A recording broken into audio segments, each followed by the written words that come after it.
In the small, sleepy town of Crestwood, where the hills undulated into the horizon and the stars seemed to whisper secrets in the dead of night, lived Ava and Jonah. Ava, 17, had eyes the color of storm clouds and a soul burdened by a rare heart condition that left her breathless at the slightest exertion. Jonah, 18, had hands skilled in the art of fixing things, both machines and hearts. His own was pieced together by his family's love and a dream of becoming a mechanic. Their lives intersected one fateful evening at the town library, a quaint building whose creaky floors and musty books seemed to hold the echoes of countless stories. Ava had been there to escape the relentless constraints of her illness, finding solace among the dusty volumes. Jonah was there working on a community project, trying to repair a broken chair from the library's reading nook.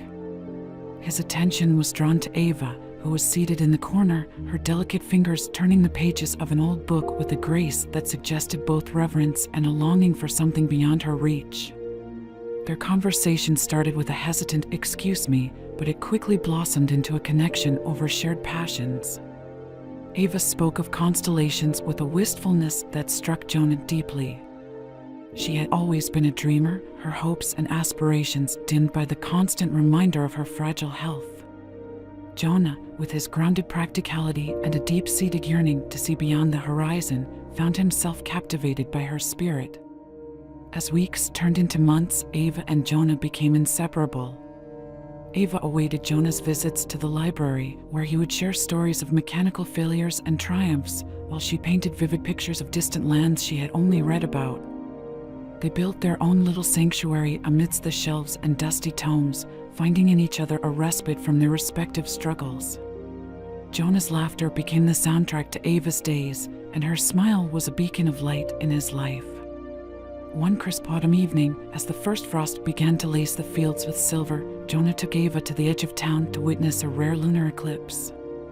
They lay on the grass, their bodies close, their breaths forming clouds in the chilly air. The moon's shadow slowly swallowed the light, casting an ethereal glow over the landscape.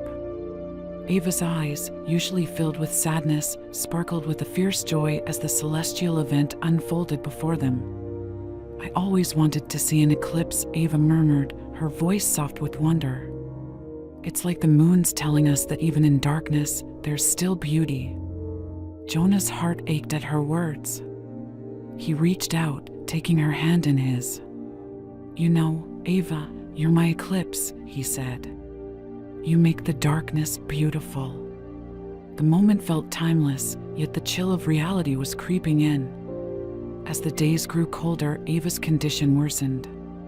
Her breaths came in ragged gasps, and the shadows of her illness grew more pronounced.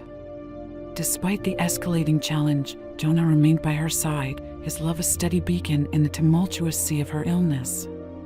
In the sterile confines of the hospital room, Jonah found solace in small moments, the gentle squeeze of Ava's hand, her soft laughter despite her pain, and the way she would gaze out of the window at the sky, dreaming of a world she might never fully experience.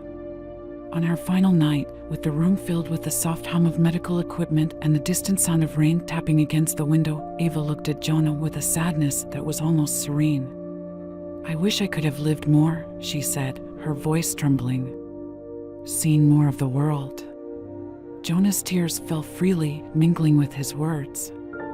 "You lived more in the time we had together than anyone could in a lifetime. Your dreams, your light, they've changed me forever." Ava's gaze softened, and with a final, shuddering breath, she whispered, "Promise me you'll keep reaching for the stars." Jonah kept his promise. In the years that followed, he traveled far and wide, his journeys marked by the places he visited and the people he helped. Each place he saw, each starry night he experienced, was a tribute to Ava. Her dreams became a part of him, guiding him through every adventure, every triumph, and every challenge. Years later, standing on a mountaintop as a meteor shower streaked across the sky, Jonah felt Ava's presence in the shimmering trails of light. The night was a testament to her enduring spirit, a reminder that even in the darkest times, the stars remain. They may fade from view, but their light lingers on, guiding those who follow. In the end, Jonah understood the profound truth Ava had imparted to him. It's not the length of time we have, but the depth with which we live that defines us. Embrace every moment, chase every dream, and let your light shine brightly, even if it's only for a brief time. The stars in the twilight are a testament to the beauty that can emerge from even the darkest of nights.